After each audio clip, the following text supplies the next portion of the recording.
আমার মনে হয় বাংলাদেশের ভেতরে এটাই ব্যতিক্রম, যে দৃশ্য দেখে মনে হচ্ছে আমি মদিনায় আছি।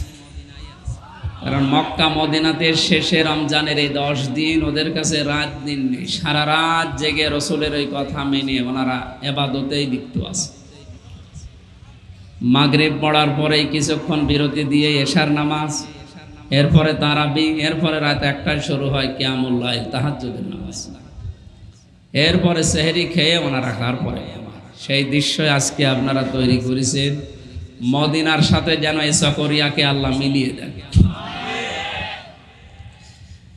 বাংলাদেশের ঐতিহ্যবাহী জেলা কক্সবাজার, চকরিয়া ইসলামী তরুণ সংঘের উদ্যোগে ৩য়তম মহাবিশ্বের মহাবিশ্বয় আমাদের মালিক, আমাদের মনিব মহান রব্বুল ইজ্জাত আল জালালের মুখের পবিত্র বাণী কোরআনে কারীম এবং সিরাতুন নবী সাল্লাল্লাহু আলাইহি ওয়াসাল্লাম মাহফিলের সম্মানিত সভাপতি আমার আরাফাতের ভাই আলহাজ শরাফতুল্লাহ চৌধুরী ওয়াসিম,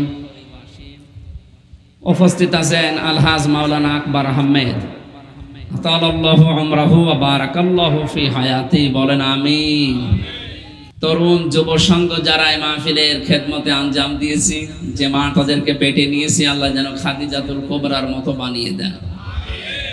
সামনে বসা মুসলমান ভাইরা, পর্দার আড়ালের সম্মানিতা মা এবং বোনেরা, প্রশাসনের ভাইরা, প্রাণ প্রিয় চকরিয়াবাসী, দল মত নির্বিশেষে কোরআনের এই অনুষ্ঠানে রমজানুল মোবারকে নাজাতের এই অধ্যায়ে শবে কদর তালাশ করার উদ্দেশ্যে আমরা আজ রাত জেগে আছি।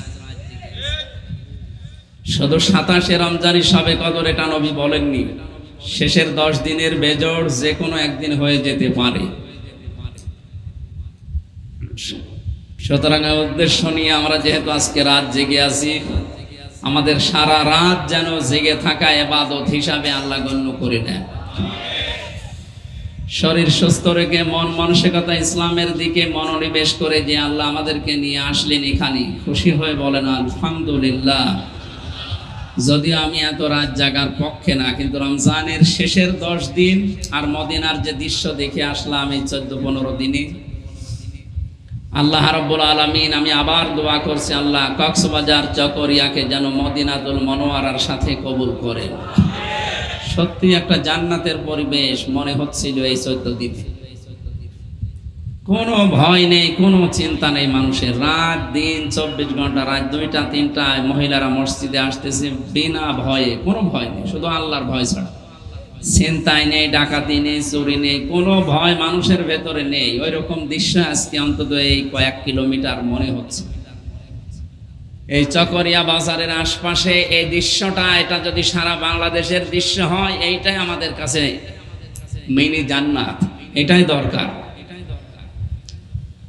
যিনি দায়িত্বে আছেন আমাদের জননী প্রধানমন্ত্রী শেখ হাসিনা, তার থেকে শুরু করে যারা দেশে এবং দেশের দায়িত্ব পালন করছে, তারাও এইটাই চায় যে সারা বাংলাদেশ যেন অন্তত এই যে মদিনাতুল মনোয়ারার মতো রাখছি, এরকম দৃশ্য তৈরি হয়ে যায়। টেকনাফ থেকে ততিলিয়া মানুষ যাবে, কোনো ভয় থাকবে না মনের ভেতরে, শুধু একটা ভয় থাকবে, আল্লাহর ভয়। এই দৃশ্য আমরা বাংলাদেশে তৈরি করতে চাই না। যে আল্লাহ আমাদেরকে নিয়ে এসেছেন, সত্যি করে বলেন তো আলহামদুলিল্লাহ। লাইন শাকারতুম লাযিদান্নাকুম, নিয়ামতের শুকরিয়া আদায় করো, আমি আল্লাহ বাড়িয়ে দেব। নিয়ামতের শুকরিয়া কি করে আদায় করা লাগে? তাফসিরে পড়েছি 3টা বিষয় থাকতে হবে কেউ যদি কোনো নিয়ামতের শুকরিয়া আদায় করতে চায়। এখানে আলেমরা আছে, এই জন্য বলছি। সূরা ইব্রাহিমের 7 নম্বর আয়াত এটা। আল্লাহ পাক বলেন লাইন শাকারতুম লাযিদান্নাকুম ওয়া লাইন কাফারতুম ইন্না আযাবি লাশাদীদ। লামে তাকিদ নুনে সাকিলা, খুব গুরুত্ব দিয়ে আল্লাহ এই কথাটা আমাদেরকে শোনাচ্ছেন, যদি আমার শুকরিয়া আদায় করো, আমি আল্লাহ ওই নিয়ামত আরো বাড়িয়ে দেব। ফি জিলালিল কোরআনে সৈয়দ কুতুব রহমাতুল্লাহ আলাইহি তাফসিরে লিখেছেন, কেউ যদি শুকরিয়া আদায় করতে চায়, 1 নম্বরে মাধ্যম তাকে বলা লাগবে মুখ দিয়ে যে হ্যাঁ এটা আমার নিয়ামত। আজকের এই দিনে গত বছরে কত মানুষ এখানে ছিল, তৃতীয়তম চলছে যেহেতু গত বছর হয়েছে। আজকে ওই মানুষগুলো এখানে আর বসে নেই, ওরা সব মাটির নিচে চলে গেছে। আমরা যারা বসে আছি, আগামী বছর যদি এখানে অনুষ্ঠানটা হয়, সবাই এখানে থাকবে না, অনেকে মাটির নিচে যাবে। সুতরাং যে আল্লাহ এখনো পর্যন্ত আমাদেরকে কোরআনে কারিমের মতো বিশাল নিয়ামত দিয়ে বাঁচিয়ে রেখেছেন, এটা মুখ দিয়ে বলেন যে হ্যাঁ, এটা আমার জীবনের নিয়ামত। এটা নিয়ামত না? এখানে আসা বসা, শ্বাস প্রশ্বাসে নিঃশ্বাসে আপনার নেকি হচ্ছে। পৃথিবীতে এমন কোনো অনুষ্ঠান নেই যেখানে গেলেই নেকি হয়। এই অনুষ্ঠানে আসলে নেকি হবে এই কারণে, কারণ এখানে কোরআন আছে। কি আছে? 2 নম্বরে আপনাকে মনের ভেতরে একটা অনির্বচন সুখ আপনাকে আল্লাহ দান করবে। শব্দটা খুব মারাত্মক শব্দ, তাফসিরে পড়েছি। একটা অনির্বচন সুখ আপনি পাবেন, যেটা টাকা দিয়ে কিনতে পাওয়া যায় না। আল্লাহ নিজের পক্ষ থেকে সালাম নামের খাতিরে দান করেন। আমাদের মনের ভেতরে যদি ওই আনন্দটা আপনি পান, একটা অনির্বচন সুখ, একটা আবেশ, আপনাকে একটা বাতাস দিয়ে আল্লাহ শান্তি দান করবে। আমি জানি এখানে যারা আছে তারা ওটা এখন পাচ্ছে। 3 নম্বরে, এখানে যে কথাগুলো মানুষ শুনবে, এগুলো তার প্র্যাকটিক্যাল লাইফে সেট করার মাধ্যমে আল্লাহকে দেখাবে। আজকের তেলাওয়াত কি দয়াতে আল্লাহ যে কথা জানাতে চান, আমরা এখান থেকে নিয়ে বাকি জীবনে এটা যেন মিলাতে পারি। এই 3টা বিষয় যদি মানুষ দেখাতে পারে, লাযিদান্নাকুম, এরকম কোরআনের সম্পৃক্ততা আল্লাহ আরো বাড়িয়ে দেবেন। অলাইন কাফারতুম, কেউ যদি কুফরি করে, না শুকরিয়া করে, দাম দিতে না চায়, মর্যাদা মূল্য না দেয়, ইন্না আযাবি লাশাদীদ, এরকম ভালো কাজে তাকে আল্লাহ আর ইনভলভ করবে না, সম্পৃক্ত করবে না। জীবনের মতো তার থেকে নিয়ামত আল্লাহ কেড়ে নেবে এবং কঠিন আযাবের ভেতরে ফেলে দেবে। বলেন নাউযুবিল্লাহ। সুতরাং নিয়ামত পেয়ে আমরা খুশি। আর একবার বলেন আলহামদুলিল্লাহ। দরুদ আর সালাম পড়ছে আমাদের নবী মুহাম্মদ রাসূলুল্লাহ সাল্লাল্লাহু আলাইহি ওয়াসাল্লামের প্রতি, যাকে নবী হিসাবে পাওয়ার কারণে রমজান পেয়েছি। অন্যান্য নবীর জামানায় রমজান মাস ছিল না? ছিল না? ছিল। দুনিয়ার এই আসমান জমিন যেদিন আল্লাহ তৈরি করে, সেই দিন তার কিতাবের ভেতরে 12টা মাসের নাম আল্লাহ নিজে লিখে দিয়েছে। ইন্না ইদ্দাতাশ শুহুরি ইনদাল্লাহি 12 শাহরান ফি কিতাবিল্লাহ ইয়াওমা খালাকাস সামাওয়াতি ওয়াল আরদা মিনহা আরবাআতুন হুরুম। আল্লাহ পাক বলেন, আসমান আর জমিন আমি যেদিন তৈরি করি, ওই দিন আমার কিতাবে, তার মানে কোরআনে, আল্লাহর কিতাব কোনটা? এ পৃথিবী তৈরি হওয়ার 50,000 বছর আগে আমার আল্লাহ কোরআনে কারীম তেলাওয়াত করে ফেরেশতাদের সামনে শুনিয়েছিলেন। এজন্য কিতাব বলতে একটাই, তার নাম কোরআন শরীফ। ফি কিতাবিল্লাহ, তাফসিরে পড়েছি আল্লাহর এই কোরআনে আল্লাহ 12টা মাসের নাম তিনি লিখেছিলেন, তার ভেতর রমজান এটাও ছিল। এই হাজার হাজার বছর আগে দুনিয়া থেকে চলে যাচ্ছে, এ রমজান ছিল, কিন্তু এর গুরুত্ব ছিল না। রজব মাস যেমন, শাওয়াল মাস যেমন, সফর মাস যেমন, এ রমজান ওই রকমই ছিল। বিশ্ব নবীকে আল্লাহ কোরআনে কারীম দিয়েছে, এই কারণে রমজানের দাম আল্লাহ আকাশ ছোঁয়া বাড়িয়ে দিয়েছেন। রমজানে আজকে 1-1.5 ঘন্টা যদি কোরআন বোঝার জন্য আপনি ব্যয় করেন, বাকি 11 মাসে এরকম 70টা অনুষ্ঠানে গেলে যে সওয়াব পেতেন, আজকে একটাই পাওয়া যাবে। রাত এখন গভীর, সারা দিনের পরিশ্রান্ত শরীর, এই জন্য মনে হয় আপনাদের ঘুম লাগছে নাকি? আপনার জীবনের 70টা অনুষ্ঠান এরকম করলে যে সওয়াব পেতেন, নেকি পেতেন, আজকের একটা দিনে 1-1.5 ঘন্টায় আল্লাহ এটা দেবে। কারণ একটা এখানে এমপি সাহেব আর আমির হামজা, এই কারণে। বলেন বলেন, কিসের জন্যে?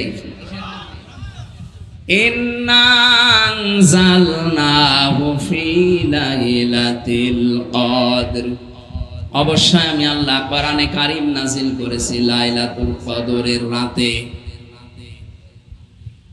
এই যে শেষের 10 দিনের বেজোড় সংখ্যা যেগুলো আছে তার ভেতরে কদর তালাশ করার জন্য নবীর আহ্বান, বিশ্ব নবীকে আল্লাহ জানিয়েছেন আপনি তালাশ করেন। নবীজি শেষের এই 10 দিনে এত বেশি ইবাদত বন্দেগী করতেন। হাদিস, আল্লাহর নবী নিজের মাজায় দড়ি লাগিয়ে, গামছা লাগিয়ে, চাদর লাগিয়ে শক্ত করে বেঁধে নিতেন, যেন রাতের বেলা সারা রাত অলসের মতো ঘুমিয়ে না কাটে। আমরা হয়তো সারা জীবন পারছি না, শেষের 10 দিনও অনেকে পারি না, অন্তত আজকের এই দিনটা আমাদের জীবনে কোরআনের জন্য যদি আজকের রাতটা কেটে যায় তারপরও আলহামদুলিল্লাহ। কিন্তু শুকরিয়া আদায় তখন হবে যখন এখান থেকে কথা শোনার পরে আমাদের প্র্যাকটিক্যাল লাইফ এগুলো সেট করা যাবে। চকরিয়াবাসী, আমি যে কথা এখান থেকে নিয়ে এসেছি, রমজান মাস ছিল কিন্তু মর্যাদা ছিল না। যে নবীর কারণে মর্যাদা, যে নবীর উপরে কোরআনে কারিমে রমজানের সবে কদরে নাজিল হওয়ার কারণে মর্যাদা, তাহলে আসল বিষয় কোরআন কি? এই কোরআনে কারিম যদি আল্লাহ সফর মাসে দিতেন, রমজানে একটা ইবাদতে যেমন ৭০টা সওয়াব হয়, সফর মাসেও তাই হতো। উদাহরণ দিতে গেলে আমরা বলি যে এটা যেন বিয়েতে বরের মতো। বিয়েতে হাজারো মানুষ বরযাত্রী গেছে কিন্তু বর যায়নি, মেয়ের বাবা কিছু খেতে দেবে? বলেন। আজকের এই ময়দানে কোরআনে কারিম থাকার কারণে আল্লাহ এত বেশি মর্যাদা বাড়িয়েছে। চিন্তা করেন, ৭০ বার সুবহানাল্লাহ বললে যা হতো এর আগের মাসে, আজকের এই দিনে একবার বললে সেই সওয়াব আপনি পেয়ে যাচ্ছেন। এজন্য যাকাতের হিসাব যারা করেন রমজানে করবেন, ৭০ গুণ সওয়াব আপনি বেশি পেয়ে যাবেন। যদিও দেওয়াই লাগে, একটা থেকে যদি ৭০ গুণ হয় লস আছে আমাদের। দুনিয়াতে নেকির কাজ, ভালো কাজ যার যত বেশি হবে, কিয়ামতের ময়দানে তার মর্যাদা আল্লাহ তত বেশি বাড়িয়ে দেবে। মুসলমান ভাইরা, আল্লাহ কিন্তু বেশি বেশি কাজ চাননি, আল্লাহ চেয়েছেন ভালো কাজ। আল্লাযী খালাকাল মাউতা ওয়াল হায়াতা লিয়াবলুয়াকুম আইয়ুকুম আহসানু আমালা। আমি তোমাদের মওত আর হায়াত তৈরি করে দুনিয়ায় পাঠালাম কেন জানো? আমি চাই তোমাদের ভেতরে সব চাইতে ভালো কাজ কে করে আসতে পারো। আল্লাহ পাক যদি বলেন ভালো কাজ করে থেকে যেতে পারো, তাহলে আয়াত আমি পড়তাম না। যেহেতু লিয়াবলুয়াকুম আইয়ুকুম আহসানু আমালা দিয়ে আল্লাহ জানিয়েছেন ভালো কাজ করে কে আসতে পারো আমার কাছে, আয়াত দ্বারা বোঝা যায় দুনিয়ায় আপনি যত উপরে ওঠেন না কেন, মাস্ট বি আপনাকে আল্লাহর কাছে যাওয়াই লাগবে। ওখানে যাওয়ার আগে যেন ভালো কাজ আপনি করতে পারেন। ভালো কাজ কি? আমি আপনি নিজে মনে মনে একটা কাজ আবিষ্কার করলাম, ওইটাই ভালো কাজ হয়ে যাবে তা না। ভালো কাজ হওয়ার জন্য শর্ত 2টা। 1 নম্বরে আল্লাহর হুকুম থাকা লাগবে, 2 নম্বরে রাসূলের তরিকা থাকা লাগবে, নয়তো এটা ভালো কাজ হবে না। আল্লাহ আকসারু আমালা দিতে পারতেন, আমি বেশি বেশি কাজ চাই। আল্লাহ বলেন আহসানু আমালা ইসমে তাফজিল, এটা সুপারলেটিভ ডিগ্রি। আল্লাহ বলেন আমি কাজটা চাই কিন্তু ভালো কাজ। যে কোনো কাজ করো ভালোভাবে করো। এ চকরিয়া এত সুন্দর বলছিলেন এমপি সাহেব, এই কারণে যতগুলো কাজ উনি করেছেন ভালো কাজ ভালোভাবে করেছেন, এই জন্য চকরিয়া এত শান্ত লাগছে। আপনি এই চকরিয়া না, এরকম জেলা এরকম থানা বাংলাদেশে বহু আছে। জানতো এরকম জায়গায় রাত 2টা 3টার সময় বের হন, আপনি কেমন নিরাপদে থাকেন দেখছি। এখনো পর্যন্ত যে নিরাপদে আছি একটাই কারণ বা প্রমাণে, যে আমরা যে কাজই করি না কেন আমরা যেন ভালোভাবে করি। বলেন আমিন। কাজ আপনার অল্প হোক কিন্তু কাজটা যেন ভালো হয়। কি হয়? রমজানুল মোবারকে যারা এসেছেন, কোরআনে কারিম এই মাসে আল্লাহ নাজিল করার কারণে, এই সবে কদরে কোরআন নাজিল হওয়ার কারণে এত বেশি গুরুত্ব বেড়ে গেছে। আয়াতের পরবর্তীতে আল্লাহ প্রশ্নবোধক চিহ্ন দিয়েছেন আল্লাহর নবীকে, এটা ইন্টারোগেটিভ সেন্টেন্স। আল্লাহ পাক বলেন ওমা দরকা মা লাইলাতুল কদর। আপনি কি জানেন লাইলাতুল কদর কি?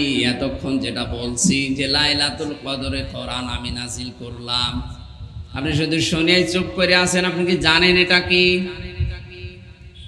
লাইলাতুল কদরি খায়রুম মিন আলফি শাহর। এখানে আলফন ওয়াহিদুন নেই। এখানে যারা আলেম আছে জিজ্ঞাসা করেন তো আলফন ওয়াহিদুন মানে 1000 বছর, আর আলফন শাহরুন হাজার হাজার বছর। তার মানে আজকের এই রাতে, এই শেষের 10 দিনের বেজোড় রাতে যদি কেউ সত্যি ইবাদত করে কাটাতে পারে, মহান আল্লাহ তাকে হাজার হাজার বছরে ইবাদত করলে যে সওয়াব হতো ওই রকম সওয়াব দিয়ে দেবে। এখন আমাদের বোঝার বিষয় আয়াত থেকে, এই কথা বলেন কেন? ইবাদত কি? আমার মনে হয় এখানে যারা বসে আছি 100 জনের প্রায় 98 জন 99 জনের ধারণা ইবাদত মানে বসে বসে শুধু জিকির করা, নামাজ পড়া, রোজা রাখা, পর্দা করা হয়ে গেছে। এটার নাম ইবাদত? ব্যক্তিগত জীবন থেকে আন্তর্জাতিক জীবন পর্যন্ত, রান্নাঘর থেকে সংসদ পর্যন্ত সব জায়গায় আল্লাহর ইবাদত আছে না নেই? আছে। মানে ইবাদতটা কি? মানুষের সাথে যে কথা বলেন, যদি হাসি মুখে কথা বলেন ওইটাও ইবাদত। অথচ অনেক মানুষ এটাকে গুরুত্ব দেয় না, দুনিয়ার কাজ মনে করে কথাই বলতে চায় না, গোমরা হয়ে বসে থাকে। আকুলু লিন্নাসি হুসনা। আল্লাহ পাক বলেন মানুষের সাথে হাসি মুখে কথা বলো, ভালো কথা বলো, এটাও সাদগা দেওয়ার সওয়াব হয়ে যাবে। ব্যক্তিগত জীবনের ইবাদতকে মানুষের সাথে ভালোভাবে ব্যবহার করা, হাসি মুখে কথা বলা, এটা ইবাদত। এটা কি ইবাদত? আমাদের জীবনে অনেকের নেই। অনেকে গোমরা হয়তো থাকে এই দুনিয়ার কোনো ছোটখাটো বিষয় নিয়ে ও মুসলমানদের সাথে মনোমালিন্য করে কথা বন্ধ করে দেয়। এটা যে রেকর্ড হচ্ছে তামাম পৃথিবীতে কালকেই ছড়িয়ে যাবে।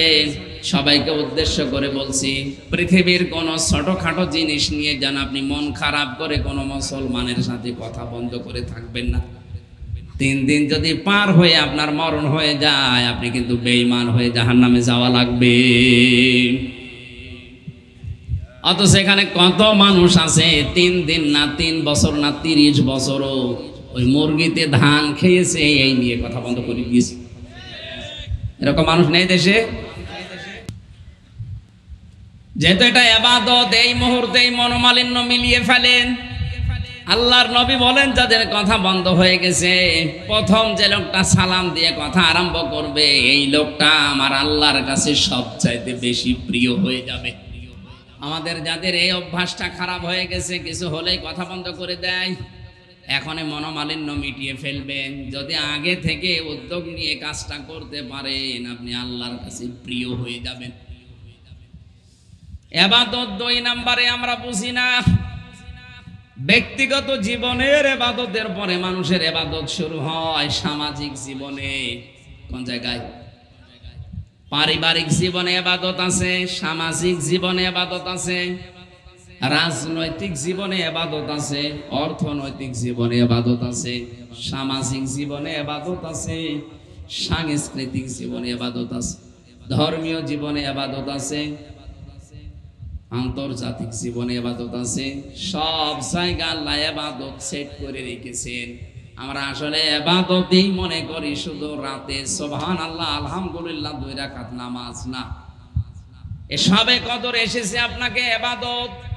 আপনি যদি ইবাদত বুঝে বুঝে করতে পারেন, তাহলে 1000 বছর না, হাজার হাজার বছরের চাইতে বেশি নেকি পাবেন। আমরা হাদিস থেকে শুনি, হযরত তামাম দুনিয়ার মানুষ মিলে গণনা করলে ওমরের নেকি শেষ হবে না। কি করেছিলেন তিনি ছোট জীবনে? 26 বছর বয়সে মুসলমান হলেন। মাত্র কয়েক বছর দুনিয়ায় জীবিত ছিলেন। এ কয়েক বছরে কি কাজ করলেন যে আকাশের তারকার চাইতে তার নেকির কাজ বেশি হয়ে গেল? তিনি যদি কয়েক বছর শুধু সুবহানাল্লাহ পড়তেন, এত নেকি পাওয়া সম্ভব ছিল? তার নেকি কি তার ইবাদত কি এইটা আমাদের জানা লাগবে। লাকাদ কানা ফি কাসাসিহিম ইবরাতুল লিউলিল আবসার বা আলবাব, তোমাদের জন্য শিক্ষণীয় বিষয় আমি সাহাবীদের জীবনের ভেতরে লুকিয়ে রেখেছি।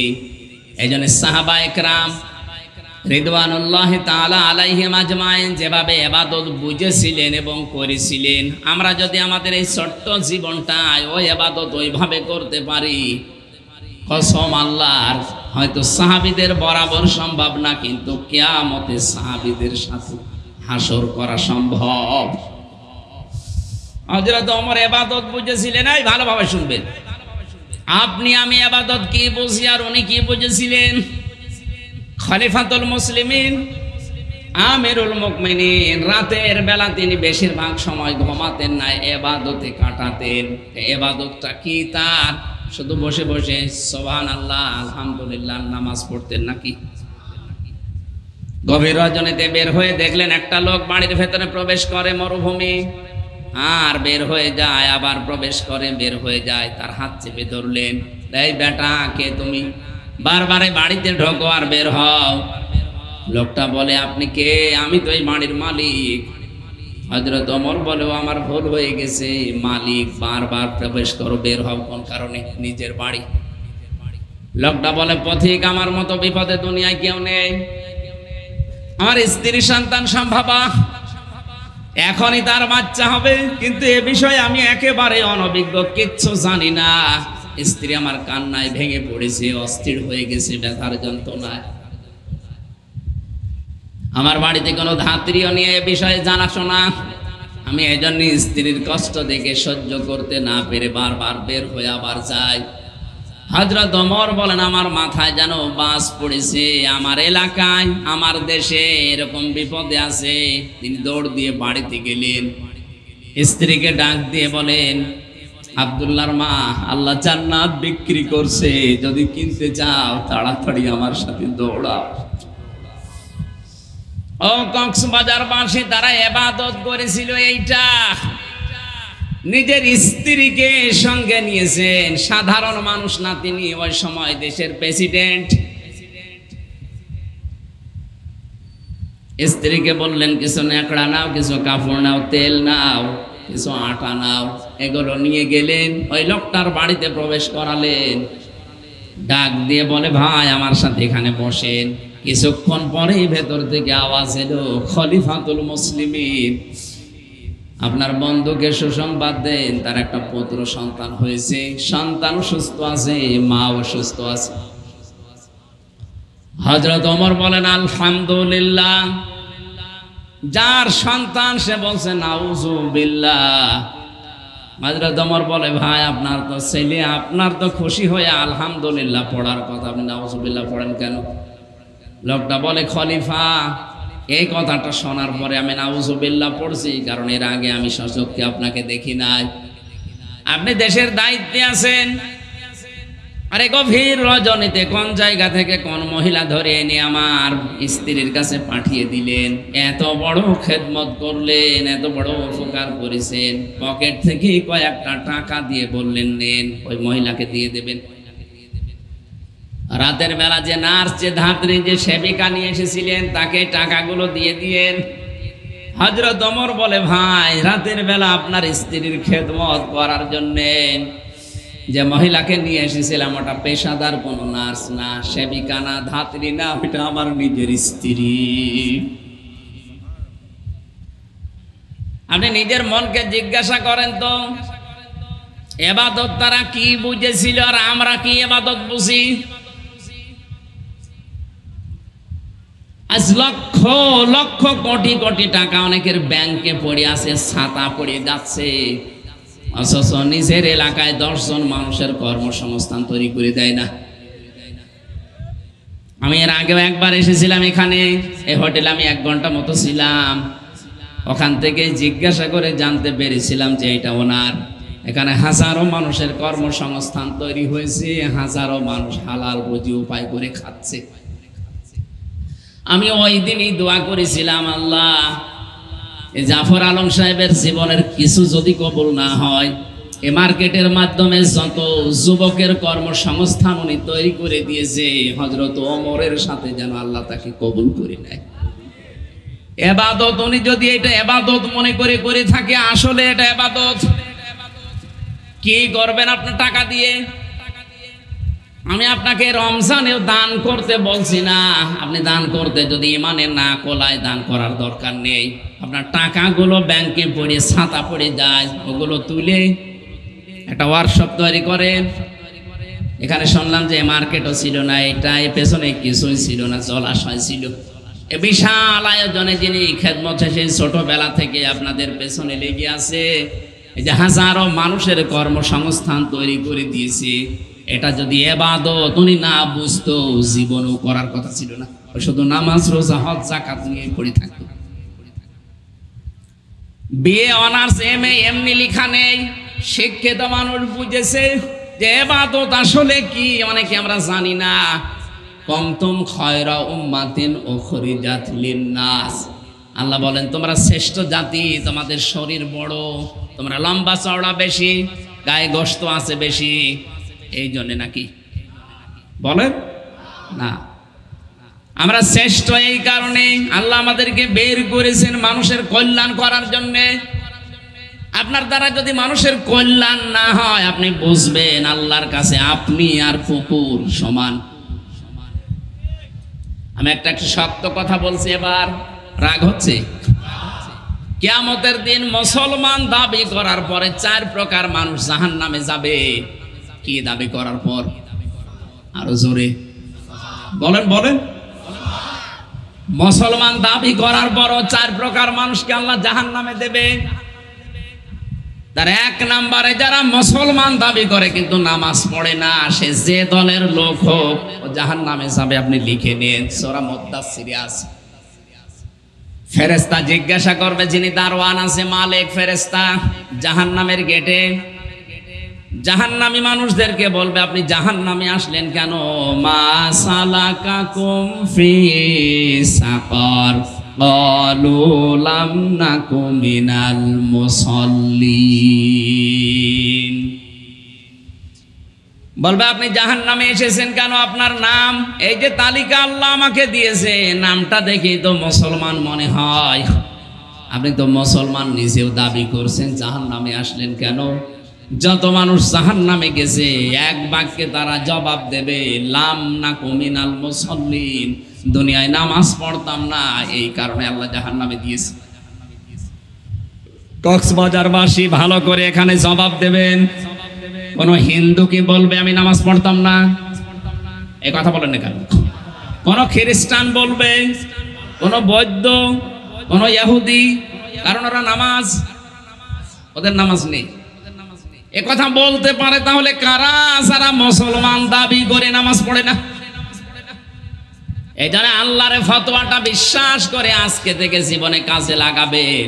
আপনি রাজনৈতিক ভাবে কোন দল করেন আমি জানি না, কিন্তু মুসলমান দাবি করে যদি নামাজ না পড়েন, ডাইরেক্ট আপনি জাহান্নামী। এই কথা বুঝতেছেন? কারণ নামাজ চাই মানুষকে আল্লাহর কাছে ছোট করতে, আর আল্লাহর উদ্দেশ্য এইটাই। এই জন্য মানুষের সুরাত সিরাতের দিকে তাকালে মনে হয় মানুষকে আল্লাহ সেজদা দেওয়ার জন্যই বানিয়েছে। এভাবে হাত দিয়ে, কপাল দিয়ে, নাক দিয়ে পৃথিবীর কোন সৃষ্টি আল্লাহকে আর সেজদা দিতে পারে না। এই যে গাছগুলো দাঁড়িয়ে থাকে, মনে করেন এমনি দাঁড়িয়ে আছে না, সকালে আর বিকালে নিজের ছায়াগুলো লম্বা করে দিয়ে আল্লাহকে সেজদা দেয়, কিন্তু মাটির সাথে কপাল, নাক আর হাত এভাবে ঠেকাতে পারে না। আমাদের 3.5 হাত বডি দেখলেই যেন মনে হয় আল্লাহ আমাদের বানিয়েছেন সেজদা দেওয়ার জন্য। বলেন সুবহানাল্লাহ। তাহলে আল্লাহর উদ্দেশ্য আমাদের নামাজের দ্বারা কি হওয়া? ছোট হওয়া। বলেন আরো জোরে বলেন। মানুষের এই আমিত্ব, এই বড়ত্বকে নষ্ট করার জন্য সেজদা, এর চাইতে উত্তম জিনিস দুনিয়ায় আর নেই। অথচ দুর্ভাগ্যজনক হলেও সত্য, এই এলাকায় আছে কিনা জানি না, বাংলাদেশে বহু মানুষ মসজিদে এখন আর মসজিদ নেই, চেয়ারের কারখানা বানিয়ে ফেলেছে। এই এলাকায় আছে। আরে ভাই, আপনি যদি নামাজ পড়তে হেঁটে যেতে পারেন যান, যদি না যেতে পারেন তাহলে আপনি বসে পড়বেন। যদি বসেও পড়তে না পারেন শুয়ে শুয়ে ইশারা দিয়ে পড়বেন যে এখন রুকু করছি, সেজদা করছি, এখন এটাও যদি না পারেন আপনার নামাজ মাফ। আল্লাহর সামনে দাঁড়িয়ে ভালো মানুষ আপনি চেয়ারে বসে বসে চেয়ারম্যানই করছেন নাকি বেশি বললাম? এলাকায় মনে হয় এগুলো নেই, আপনি বুঝতেছেন। কুষ্টিয়ার বিভিন্ন মসজিদে দেখি, কুষ্টিয়ায় আমার বাড়ি, ও বড় মসজিদের প্রথম কাতারে আমার মনে হয় শুধু চেয়ারই। ভালো মানুষ বাজার করে বাড়ি নিয়ে যাচ্ছে, কোনো অসুবিধা নেই। মসজিদে গেলে ওর পায়ে মনে হয় যে কি পোকা লেগেছে। আপনাকে আল্লাহ চায় যে আপনি একটু ছোট হবে, আর চেয়ারে বসে বসে আপনি ডাম্পাটি করেন, এটা কি ছোট হওয়া বলে? এখন যদি বলেন আমার মাথায় ব্যথা, আমি পারি না, আরে ভাই আপনি পারেন না, আপনি বসে বসে মাটিতে বসে পড়েন। মাটিতে না পারলে আপনি শুয়ে যেভাবে ইশারায় পড়েন, না পারলে তো নামাজ মাফ। আপনাকে ওইভাবে করা লাগবে। কে ইসলাম কি এত কঠিন আপনাকে করাই লাগবে? এমনকি মসজিদে দৌড়িয়েছে জামাত ধরাও নিষেধ। এখানে আলেম যারা আছে বলেন, নবীজি বলেন সেই কয় রাকাত পাও যে এ পাবে ইমামের সাথে, না পড়লে বাকিটা একা পড়ে নেবে। দৌড়াতে যে যদি ক্ষতিগ্রস্ত হয়ে যান, আপনারা ক্ষতি উসুল করবেন কি দিয়ে? দেখেন তো, যেখানে দৌড়িয়ে নামাজের জামাত ধরা নিষেধ, আর সেই জায়গায় হোক কি কঠিন করে ইসলাম বানিয়েছে। ওটা আরাম আছে, শান্তি আছে, এই কারণে। আর আল্লাহর কসম, আপনি যদি নামাজের ভেতরে কপালটা মাটিতে না ঠেকাতে পারেন, সেজদার উদ্দেশ্যই তো হাসিল হয় না।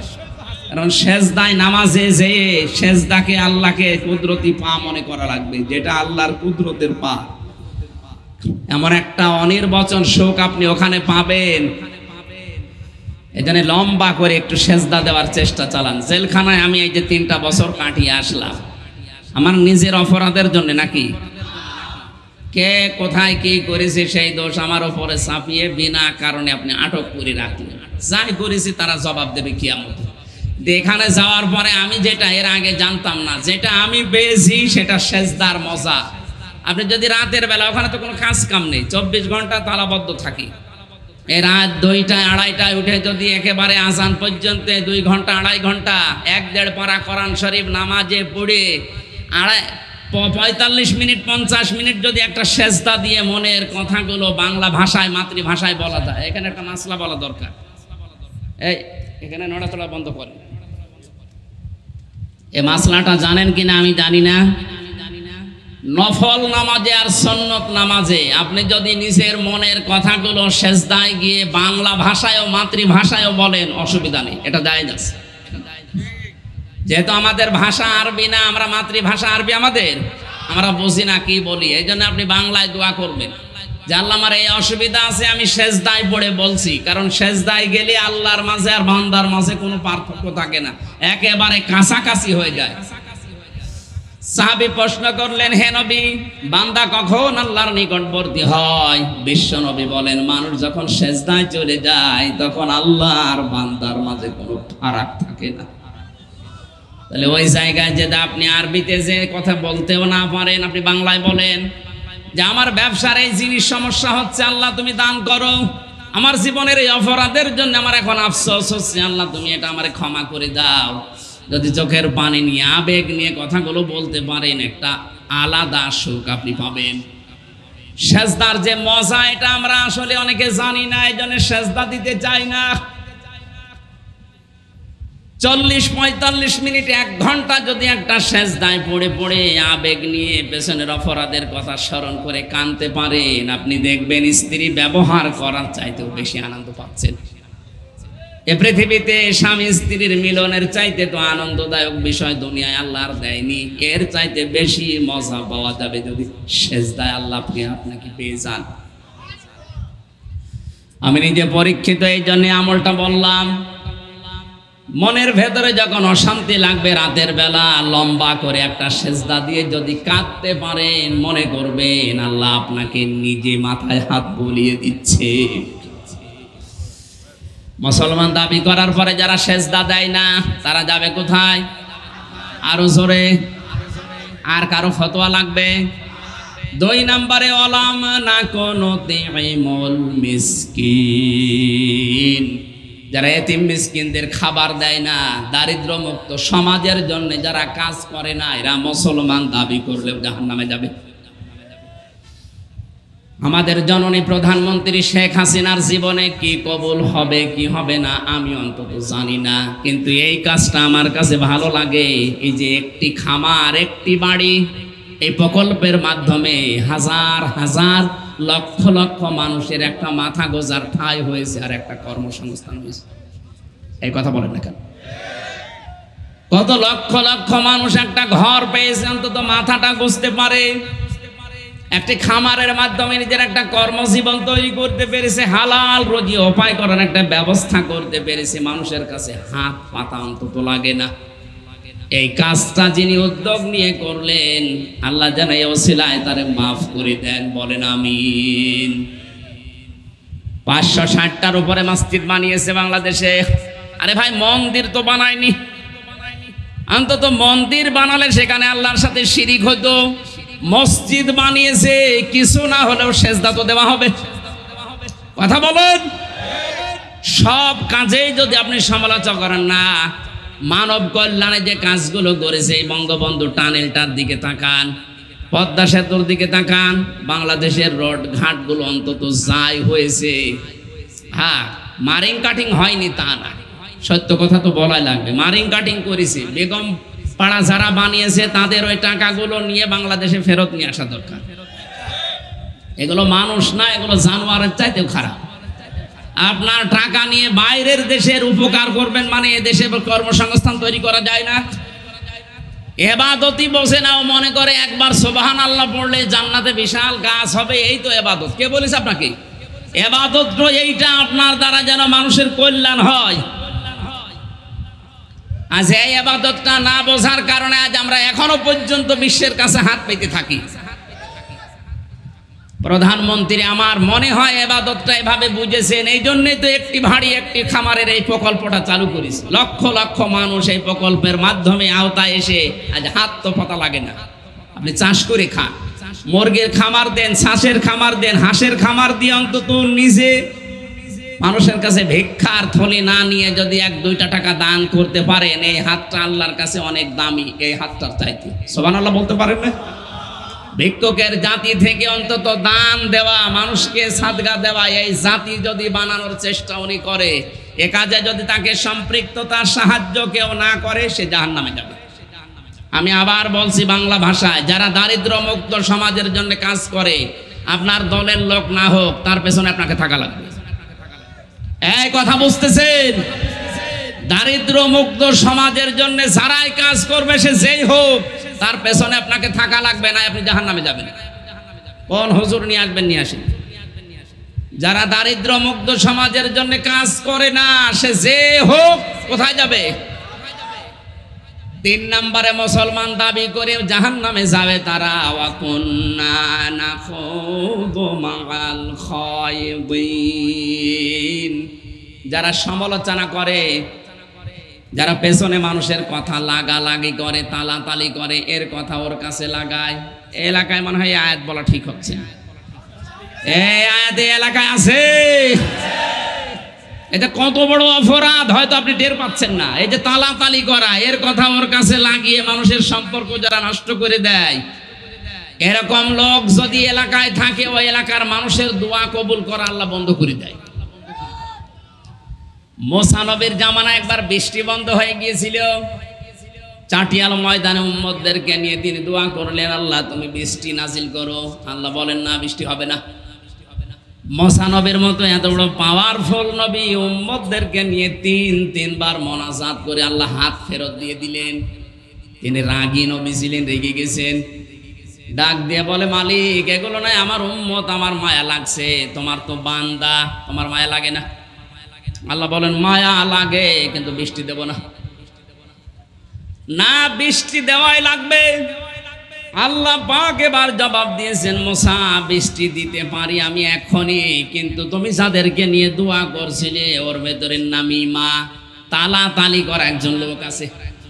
ওই লোকটা যতক্ষণ বের হয়ে না যাবে, তুমি নবী মুসা দোয়া করলেও দোয়া কবুল হবে না, ফেরত যাবে। হযরতে মুসা বলে, রব্বুল আলামিন তুমি শুধু ওই লোকটার নাম বলো, দেখো কি করি। আল্লাহ পাক বলেন না, আমি নিজেই নাম ধরে গীবত করতে নিষেধ করি, আর আজকে এখন আমি নাম বলবা তুমি অপমান করবা, হবে না। মুসা নবী বলে, আল্লাহ আমি তো মানুষের মনের খবর জানি না, তুমি যদি নাম না বলো আমি কি করে তাকে বের করব। আল্লাহ বলেন তওবা করো, তুমি যদি তাওবার ঘোষণা দাও, ওরা যদি তাওবা করে, আর তাওবা যদি মানুষ মন থেকে করে, সে বেগুনাহ ব্যক্তির মতো হয়ে যায়। আজকে রমজানুল মুবারকের এই শেষের 10 দিনের এই গুরুত্বপূর্ণ সময়ে সেহরির এই অনুষ্ঠানে আমরা যদি আজকে তাওবা করে ফেলতে পারি, জীবনের অপরাধগুলো আল্লাহ মাফ করে জায়গাটা নেকি দিয়ে ভরাট করে দেবেন। শিক্ষিত মানুষদেরকে বলছি, তাওবা আর ইস্তেগফার এই দুইটা জিনিস কিন্তু এক না। আলেম যারা আছেন, তাওবা আর ইস্তেগফার এ শব্দ দুইটা আলাদা। ইস্তেগফার সব সময় করা যায়, আস্তাগফিরুল্লাহ আস্তাগফিরুল্লাহ, কিন্তু তওবা সব সময় না। হ্যাঁ, সব সময় তওবা হবে, কিন্তু তওবা যদি মানুষ মন থেকে করে বড় বেনিফিট আছে। পেছনের অপরাধ আল্লাহ শুধু মাফ করে দেবে না, পুরা জায়গা যেটা ফাঁকা হয়ে গেছে নেকি দিয়ে আল্লাহ ভরাট করে দেবে। এখন তওবাটা কি? মুসা নবী আসলেন, উম্মতদেরকে বললেন তওবা করা লাগবে। সবাই রাজি হয়ে গেছে যে হ্যাঁ আমরা রাজি। বললেন না, তওবা যদি কেউ করতে চাও দুইটা শর্ত মানা লাগবে আর একটা সময় মেনটেন করা লাগবে। তওবার কয়টা জিনিস পেলাম? দুইটা শর্ত লাগবে তওবায়, আর একটা সময় মেনটেন করা লাগবে। কোরআনে কারিমে আল্লাহ আয়াতটা দিয়েছেন, ওয়ানিবু ইলা রাব্বিকুম ওয়াসলিমু লাহু মিন ক্বাবলি আইয়াতিয়াকুমুল আযাবু সুম্মা লা তুনসারুন। সূরা জুমার 24 নম্বর পারার 3 নম্বর পৃষ্ঠার 12 নম্বর লাইনের 53 নম্বর আয়াতটা তাফসীরে ইবনে কাসির থেকে বলছি। আল্লাহ পাক বলেন, কেউ যদি আমি আল্লাহর দিকে ফিরে আসতে চাই, একেবারে ফিরে আসা লাগবে। 2 নম্বরে আমার আল্লাহর বিধান যেখানে যেটাও জীবনে পাবে, দুনিয়ার দিকে না তাকিয়ে নিঃস্বার্থভাবে মাথা নত করে দেবে। শর্ত পেলাম কয়টা? আরো জোরে। কেউ যদি আল্লাহর কাছে তাওবা করতে চায়, 1 নম্বরে তাকে ফিরে আসা লাগবে আল্লাহর দিকে। শব্দটা শুনতে যত সহজ মনে হচ্ছে, প্র্যাকটিক্যাল লাইফে সেট করা অত সহজ না। তাওবা যদি কেউ করতে চায়, আল্লাহর দিকে ফিরে আসবে। বিশ্বাস করেন, আল্লাহর দিকে ফিরে আসতে গেলে পৃথিবীর অনেক কিছু থেকে আপনাকে ছেড়ে চলে আসা লাগতে পারে। কথা বলেন। আপনি আল্লাহর দিকে ফিরে আসবেন, এমন সন্তান, এমন বউ, এমন সম্পদ আপনি রাখলেন যেগুলো এদিকে নেই, ওগুলো ছেড়ে দেওয়া লাগতে পারে। আল্লাহর বিধান এখন যেখানে যেটা পাবেন, মরণের আগ দিন পর্যন্ত পুরাটা আপনি মাথা নত করে আত্মসমর্পণ সারেন্ডার করে ফেলবেন। এই দুইটা শব্দ শুনতে যত সহজ মনে হচ্ছে, মেনে নেওয়া অত সহজ। বলেন বলেন, এই পৃথিবীর সবচাইতে বড় ভারী শব্দ। আল্লাহ পাক বলেন, এই দুইটা শর্ত কখন মানবে জানেন?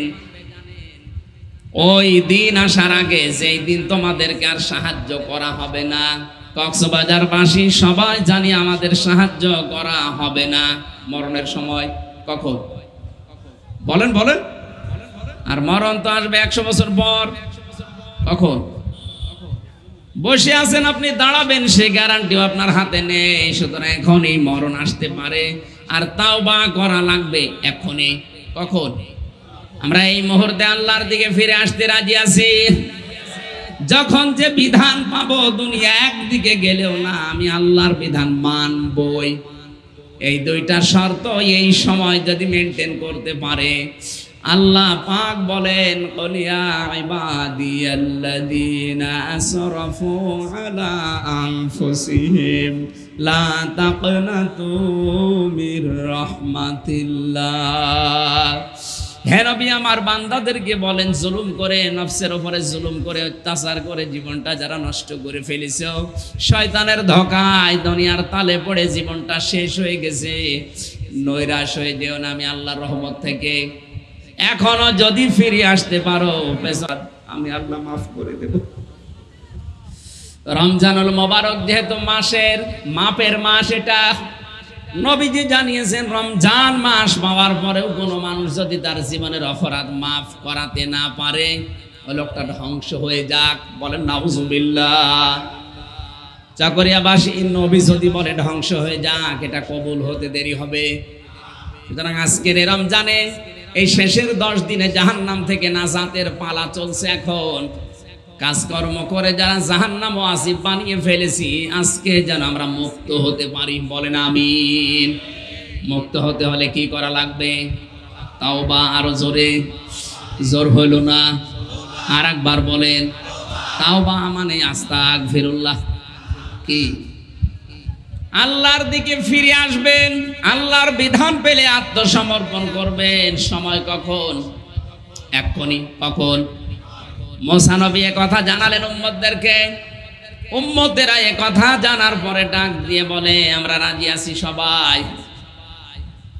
তিনি বললেন এখানে কিন্তু নামিমা তালাতালি করে একজন লোক আছে, সেই লোকটার কারণে আজকে দোয়া কবুল হচ্ছে না। কিন্তু কে আছে এটা আমি জানি না।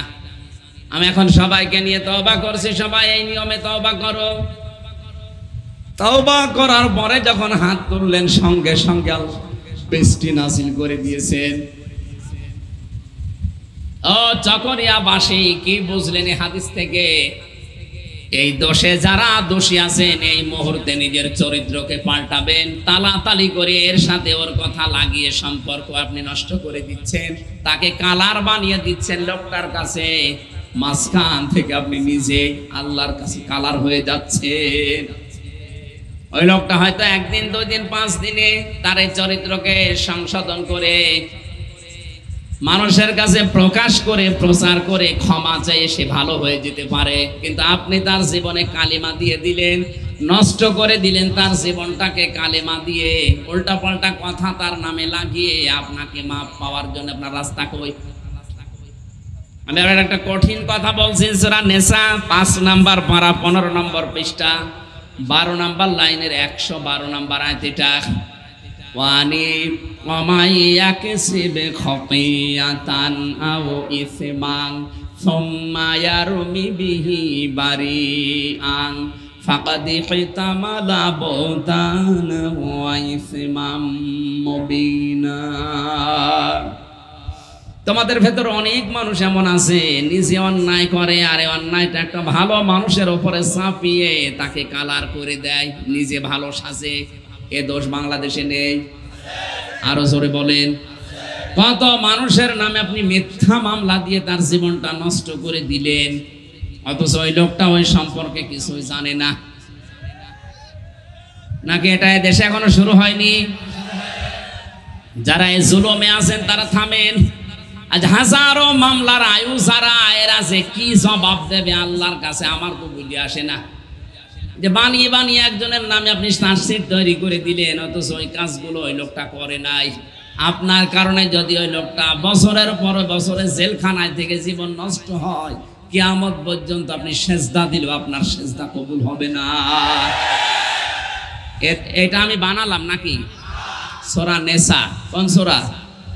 5 নাম্বার পারা 15 নম্বর পৃষ্ঠার 12-13 নম্বর লাইনে আছে 112-13 নম্বর আয়াত।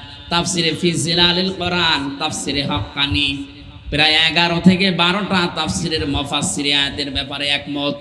যারা নিজে অন্যায় করে একটা ভালো মানুষের উপরে দোষটা চাপিয়ে নিজে ভালো সাজে, ওরা যেন প্রকাশ্য পাপের বোঝা বহন করে নিয়ে বেড়ায়। এটা হয়তো এখন দেখা যাচ্ছে না, এই জন্য আমরা তাকে কিছু বলি না। আদম আলাইহিস সালামের জামানা এটা দেখা যেত, কেউ যদি কোরবানি দিত সঙ্গে সঙ্গে কবুল হতো না। ওটা চাটিয়াল ময়দানে রেখে আসা লাগতো, আগুনের ঝলক এসে যার টাকা হালাল ওইটা পুড়িয়ে ফেলতো, আর যার টাকা 2 নাম্বার হারাম ওইটা ওখানে পড়ে থাকতো। এলাকার মানুষ বুঝতো যে এ 2 নাম্বার। আমার মনে হয় আজ যারা নিজেরা অন্যায় করে ভালো মানুষের উপরে দোষ চাপিয়ে তাকে কালার করে তার জীবন নষ্ট করে দিচ্ছেন, এই যে ফাকাদ ইহতামালা বুহতানা ওয়া ইসমাম মুবিনা, আল্লাহ বলেন ওই মানুষগুলো যেন প্রকাশ্য পাপের বোঝা বহন করে নিয়ে বেড়াচ্ছে। এটা যদি আদম নবীর মতো আজ বাংলাদেশে দেখা যেত, অনেকেই ঘর থেকে বের হতে পারতো না। এ জুলুমে যারা আছেন তারা থামেন, আমি আপনাকে বাঁচাতে চাই। কারণ নবীজি জানিয়েছেন তোমার ভাই জালেম হোক আর মাজলুম হোক তাকে সাহায্য করো। সাহাবীরা বললেন হে নবী, মাজলুম হলে নাই তাকে সাহায্য করা যায়, ভাই যদি জালেম হয় তাকে সাহায্য করব কি করে? আল্লাহর নবী বলেন জালেম ভাইকে সাহায্য করার নিয়মে তাকে জুলুম থেকে যে কোনো কায়দায় বাঁচাও। তা আপনি যে জুলুম করছেন এখান থেকে আপনাকে আমি বাঁচানোর চেষ্টায় আছি, কারণ আপনি জাহান্নামে যাচ্ছেন। না এই অপরাধটা বাংলাদেশে নেই এখন? বলেন বলেন। কলম হাতে পেলেই উল্টা পাল্টা একজনের নামে লিখে দেন। যারা আল্লাহকে বিশ্বাস করে না তাদের কথা নাই, বাদ দিলাম। মুসলমান দাবি করার পরও অনেকে কাজে আজ লিপ্ত আছে না নেই? বিনা কারণে যে লিখলেন, আপনি কি জানেন এই কলমের দাম কত? নুনুল কলামি ওয়া মা ইয়াসতুরুন। আল্লাহ বলেন কসম কলমের, এবং কলম দিয়ে লেখকরা যা লেখে ওই লিখিত জিনিসের কসম। কলম একটা হাতে পেয়েছেন, পত্রিকায় উল্টা পাল্টা লিখে দেবেন, আপনার তো কিছুই মনে হচ্ছে না। আপনি কি জানেন এই লিখিত জিনিসের কি মর্যাদা? তামাম দুনিয়ার ভেতরে সবচাইতে দামি জিনিস হচ্ছে কলম। কারণ কলমের দ্বারা একজনের ফাঁসি হয়, কলমের দ্বারাই মানুষ জাল দলিল করে জমি লিখে নেয়। এই কথা বলছে না কেন? না এলাকায় এসব নেই?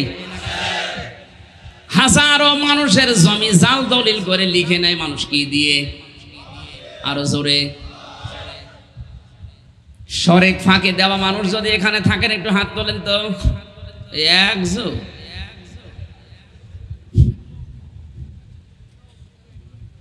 যারা ভাইয়ের জমি, বোনের জমি, মেয়ের জমি এবং আশপাশের মানুষের জমি জায়গা যারা জাল দলিল করে লিখে নিয়েছেন, কান খাড়া করে তিরমিজি শরীফের হাদিস শোনেন, দুইটা ক্ষতি হবে আপনার। যেই দিন আপনি জমি লিখে নিয়েছেন, ফাঁকি দিয়েছেন শরীক, ওই দিন থেকে আপনি যতদিন বাঁচবেন কোনোদিন আপনার ইবাদত আর মাথার উপরে উঠবে না। ওটা তো আরো মারাত্মক।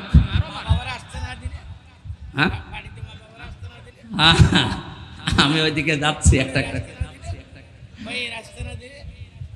এই শোনেন, যে কথাগুলো বলছে এই কথাগুলো আমারই বলতে, ওনারই বলা দরকার। আজ কত মানুষ শরীক ফাঁকি দিয়ে হজ করতে যায়, ছেলের নামে ভালো ভালো সম্পদগুলো লিখে দিয়ে মেয়ের মাথায় হাত দিয়ে বলে মা তোর জন্য দোয়া করে দিলাম।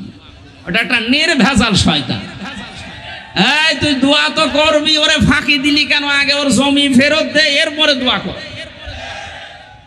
তাহলে শরীক ফাঁকি দেওয়ার গোনা কি? এক নম্বরে জীবনে ওই দিন থেকে যতদিন বেঁচে আছেন কোনোদিন আপনার ইবাদত মাথার উপরে আর উঠবে না।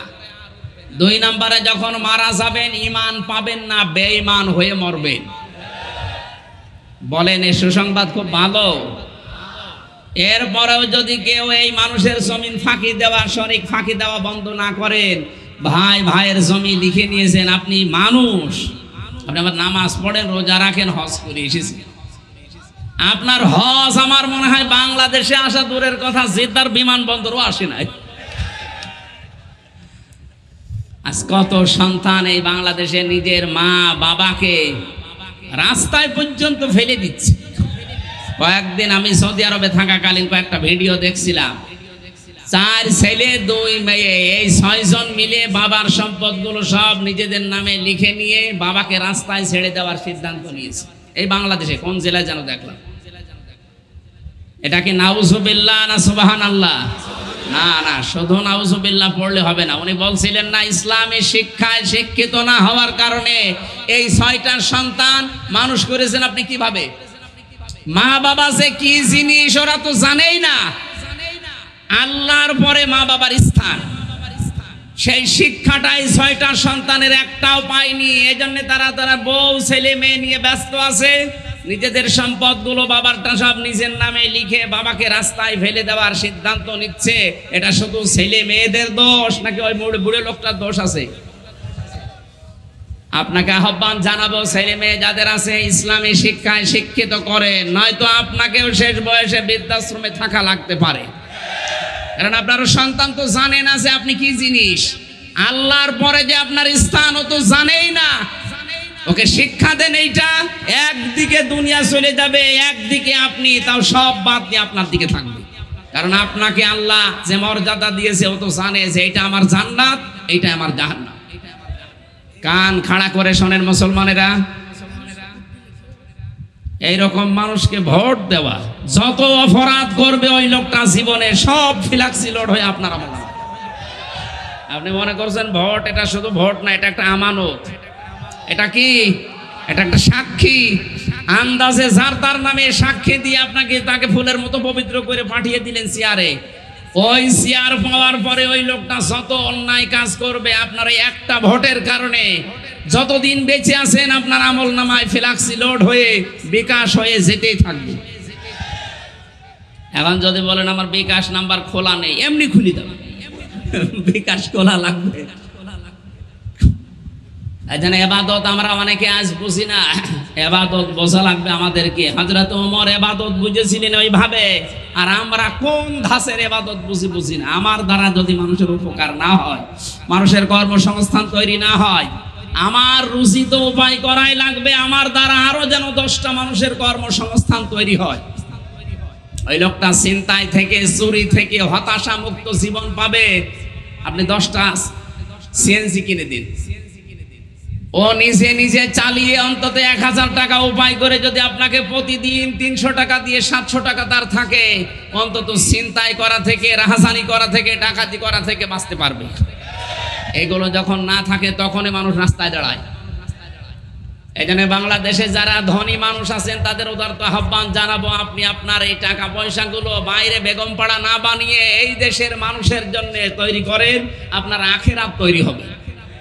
টাকায় টাকা বাড়তে থাকবে একদিকে, 2 নম্বরে হাজারো মানুষের কর্মসংস্থান তৈরি হয়ে তাদের পরিবারস্থ লোকদেরকে নিয়ে চলে তারা চুরি, ডাকাতি, রাহাজানি, চিন্তায়, মাস্তানি, চাঁদাবাজি থেকে মুক্ত জীবন পাবে।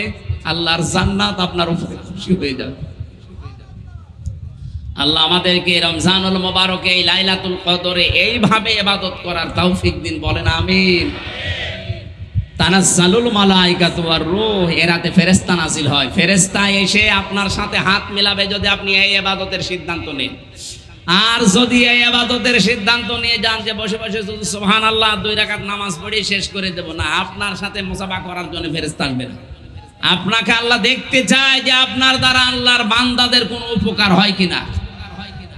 নবীজির মাত্র 63 বছরের জীবন, কয় বছর? এতটুকু জীবনে তিনি অমর হয়ে আছেন আজ। অথচ আমার অনেকে 80 বছর, 90 বছর, 100 বছর হায়াত পেয়েও কিচ্ছু করতে পারি না। এজন্য এমন এমন কিছু কাজ করা দরকার। বঙ্গবন্ধুকে আজ মানুষ নাম শুনলে অনেকে দোয়া করে, এমনি করে।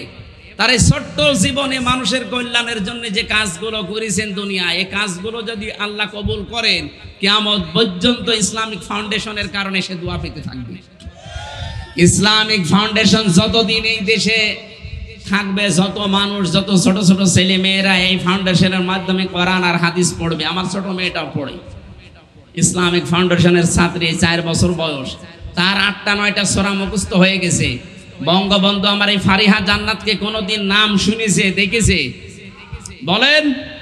অথচ সে কবরে আছে। এ ফারিহা যতদিন সকালে ইসলামিক ফাউন্ডেশনের এই মসজিদ ভিত্তিক শিশু শিক্ষায় যে কোরআনের আয়াত পড়বে, প্রতিটি আয়াতের 10টা নেকি করে তার কবরে আল্লাহ পাঠিয়ে দেবে। যেন এমন এমন কিছু কাজ করে যাওয়া দরকার, আমি থাকবো না, যেন কিয়ামত পর্যন্ত আল্লাহ আমার আমল নামায় শান্তি, সুখ, নেকি পাঠাতেই থাকেন, বলেন আমিন। ফেরেশতা এসে আপনার সাথে মোলাকাত করবে, হাত মিলাবে, আল্লাহর রহমত নাজিল হতেই থাকবে। কতদিন পর্যন্ত? হাত্তা মাতলাইল ফাজর, যতক্ষণ সূর্য উদিত না হয়। আল্লাহ আমাদেরকে আজকের এই রাতে এই ইবাদতটা যেন কবুল করেন। মান কামা ফি লাইলাতুল কদর, যে ব্যক্তি লাইলাতুল কদরে ইবাদত করে ঈমান আর ইহতিসাবের সাথে, ঈমান আমাদের মাস্ট বি আছে যতটুকুই হোক, ইহতিসাবটা নেই। ইহতিসাব কি? হিসাব করে করে বাকি জীবন চালানো। যেখানে পা দেবেন হিসাব করে দেবেন যে এই কাজে আমার আল্লাহ রাজি আছে কিনা, আমার আখিরাত তৈরি হচ্ছে কিনা। জীবন তো শেষ করেই ফেলেছেন। নবীজি বলেন 40 বছর পার হওয়ার পরেও যে জান্নাতের কাজের দিকে ফিরতে পারে না, ও জাহান্নামে অর্ধেক চলে গেছে আর অর্ধেক যাবে। আমাদের জীবন যেন এরকম না হয়। আমরা আজকের রাতে ইবাদত যেভাবে করা দরকার, যেটা শুনলাম এইভাবে ইবাদত করার তৌফিক প্রত্যেকটা জীবনে আল্লাহ ইবাদত এভাবে কোট করে রেখেছেন কোরআনে। কোরআন থেকে হাদিস থেকে পড়ে পড়ে ইবাদত এইভাবে মানব কল্যাণে করার তৌফিক কামনা করছি, বলেন আমিন। এই জন্য তালাতালি করা বন্ধ করেন, এর কথা ওর কাছে লাগানো বন্ধ করেন, নাই তো আপনি মুসলমান দাবি করলেও জাহান্নামে যাবেন। কুন্না নুকাজ্জিবু বিয়াউমিদ্দিন, 4 নম্বরের মানুষ তারা যারা কিয়ামত হবে এটা বিশ্বাস করে। আল্লাহ আমাদেরকে যেন 4 প্রকার মানুষকে হেফাজত করেন, আমিন। গফিরা লাহু মা তাকদ্দামা মিন যামবিহি আছে। আজকের ইবাদত যদি সত্যিই কবুল হয়ে যায় আর এই মন মানসিকতা নিয়ে যদি বাকি জীবনটা আমরা চালাতে পারি যে আমার দ্বারা মানুষের জন্য উপকার হয়, ক্ষতি না হয়, তাহলে আপনার পেছনের যত অপরাধী ছিল আল্লাহ আজকের রাতের ওসিলায় সব মাফ করে দিলেন। এই হাদিস আমরা 100% বিশ্বাস করি তো? বলেন বলেন।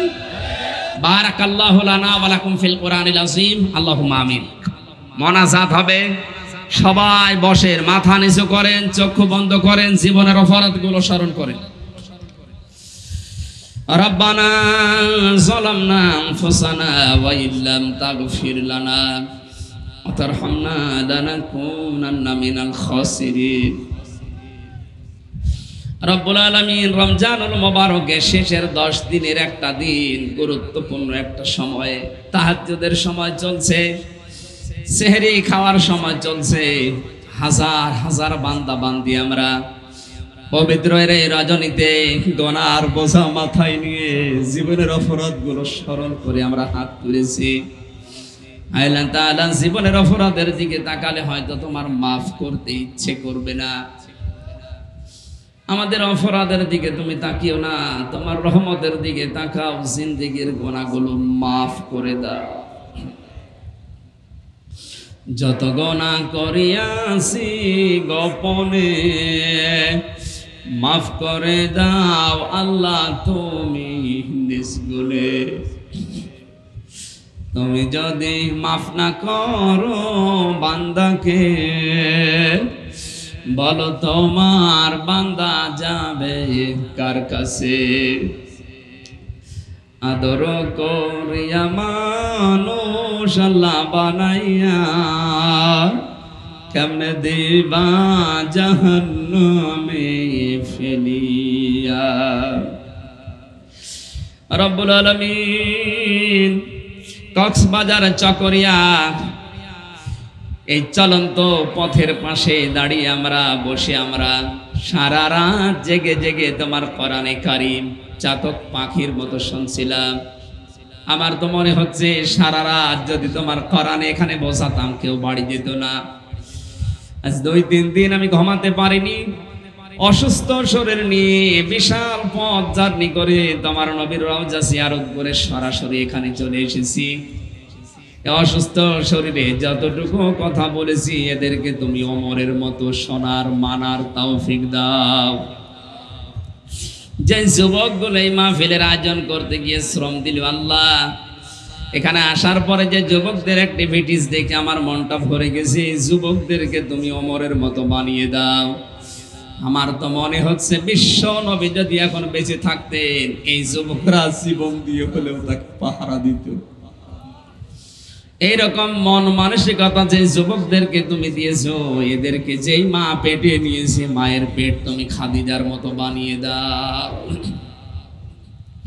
এ মাহফিলে সওয়াব যদি দয়া করে দিয়ে থাকো, মদিনার সবুজ গম্বুজের নিচে যিনি আমাদের সুপারিশ করে জান্নাতে নিয়ে যাবে ওই নবীর রওজায় পৌঁছিয়ে দাও। হযরত আদম থেকে পর্যন্ত যত মানুষ কবরে আছে আল্লাহ তুমি মাফ করে দাও। এই মাহফিলের সম্মানিত সভাপতি 2 জন, তাদেরকে কবুল করো। প্রধান অতিথি আমাদের মাননীয় সংসদ সদস্য জনাব জাফর আলম বিএ অনার্স, তোমার এই গোলামের জীবনের যত ভালো কাজ আল্লাহ কবুল করে নাও। অন্যায় যে কাজগুলো আল্লাহ নিজ গুণে তুমি তাকে ক্ষমা করে দাও। তার মা বাবাকে তুমি জান্নাত দাও। ছেলে মেয়ে স্ত্রী পুত্র যেগুলো দিয়েছো এগুলো তুমি সহি সালামতে হেদায়েতের উপরে রাখো। যত বিশেষ অতিথির নাম এখানে দেখতে পেয়েছি আল্লাহ, কোরআনে কারীমের অনুষ্ঠানে যারা দাওয়াত পেয়েছে যারা এসেছে এই মানুষগুলোকেও তুমি আবু বকরের মতো কবুল করে নাও। সম্মানিত মা বোনদেরকে মঞ্জুর করো, তাদের পেটে ভালো ভালো সন্তান, আল্লাহওয়ালা নেককার সন্তান দান করো। এই চকরিয়া পেকুয়ার মাটির নিচে যত মানুষ ঘুমিয়ে আছে, আল্লাহ কোরআনের ইজ্জতি কবরগুলো জান্নাত বানিয়ে দাও। নবীর মুখে শুনেছি রমজানে কবরের আযাব মাফ থাকে, রমজানের পরে এই চকরিয়া পেকুয়া, রামু, কক্সবাজার সহ সারা বাংলাদেশে, সারা পৃথিবীতে ঈমান নিয়ে যারা মাটির নিচে আছে, কিয়ামত পর্যন্ত এদেরকে ক্ষমা করে দাও।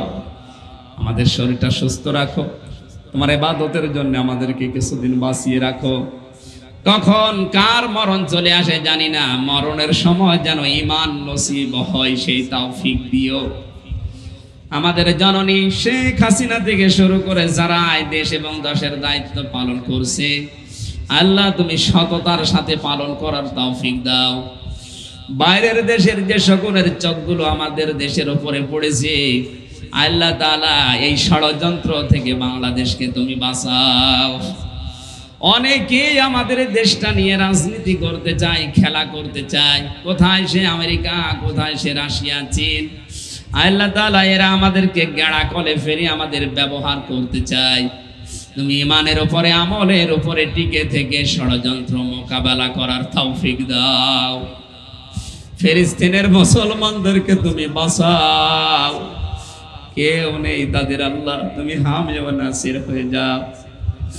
তামাম দুনিয়ার জালেম যারা, এই জালেমদের হাত থেকে তুমি মুসলমানদেরকে রক্ষা করো। এই চকরিয়া থানার ওসি, টিএনও সহ যত পুলিশ সদস্য ভাইরা দায়িত্ব পালন করছে, নিজেদের মা বাবা আত্মীয় স্বজন ছেড়ে দিয়ে যারা দেশ এবং দেশের দায়িত্ব পালন করে, আল্লাহ তুমি এদের উপরে তোমার খাস রহমত নাজিল করো। আগামীতে এই অনুষ্ঠানটা কোরআনের জন্য আরো বিশাল আকারে কবুল করে নাও। বারাকাল্লাহু লানা ওয়া লাকুম ফিল কোরআনিল আযীম। যখনই মরণ আসবে যেন একবার হলেও পড়তে পারি লা ইলাহা ইল্লাল্লাহু মুহাম্মাদুর রাসূলুল্লাহ। আসসালামু আলাইকুম। এখন বাড়িতে যেয়ে তাড়াতাড়ি সেহরি করে নিন। আর 1 ঘন্টা 35-36 মিনিট আছে, বাড়িতে অন্তত আধা ঘন্টা 1 ঘন্টা আপনাদের যেতে লাগবে। তাড়াতাড়ি যেয়ে সেহরি করে নিন।